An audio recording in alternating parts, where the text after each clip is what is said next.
গাজীপুর মহানগরীর কাশিমপুর থানাধীন পানিশাইল এলাকায় মঙ্গলবার সন্ধ্যা 7:30টার দিকে একটি ব্যাটারি তৈরির কারখানায় বয়লার বিস্ফোরণে এক চীনা প্রকৌশলীর মৃত্যু হয়েছে, 6 জন আহত।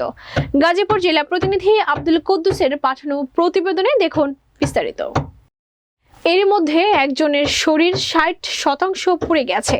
তাকে ঢাকা মেডিকেলে শেখ হাসিনা বার্ন ইউনিটে ভর্তি করা হয়েছে। বিষয়টি নিশ্চিত করেছেন মহানগর পুলিশের উপ পুলিশ কমিশনার আবু তোরাব মোহাম্মদ শামসুর রহমান।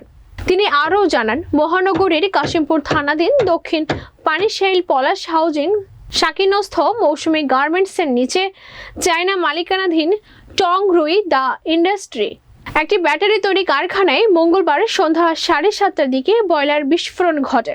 বিস্ফোরণে একজন চায়না নাগরিক ও 6 জন বাংলাদেশি শ্রমিক মারাত্মক আহত হয়। আহতদের তাৎক্ষণিকভাবে উদ্ধার করে কাশিমপুর থানাধীন শেখ ফজিলাতুন্নেসা মুজিব মেমোরিয়াল কেপিজে বিশেষায়িত হাসপাতালে নেওয়া হলে মারাত্মক আহত চায়না নাগরিক ঝুঁকিয়ে মৃত্যুবরণ করেন।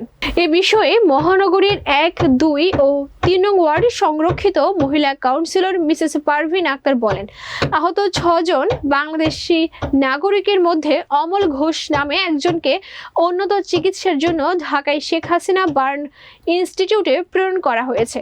বাকি 5 জন বাংলাদেশি নাগরিক শেখ ফজিলাতুন্নেসা মুজিব কেপিজে মেমোরিয়াল বিশেষায়িত হাসপাতালে চিকিৎসাধীন আছেন।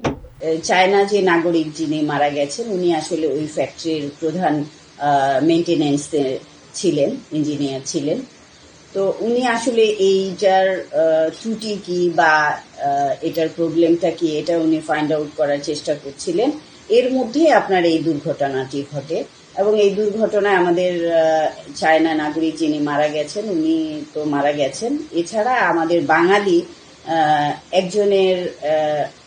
একজন একটু বেশি অবস্থা খারাপ, আর বাকি যারা ছিলেন তাদের একটু ছিটে ফোটা যে প্রবলেম হয়েছিল ওনাদেরকে ফজিলাতুন্নেসা থেকে ছেড়ে দিয়েছেন। আর একজন উনি এখন বাংলাদেশ মেডিকেলে বার্ন ইউনিটে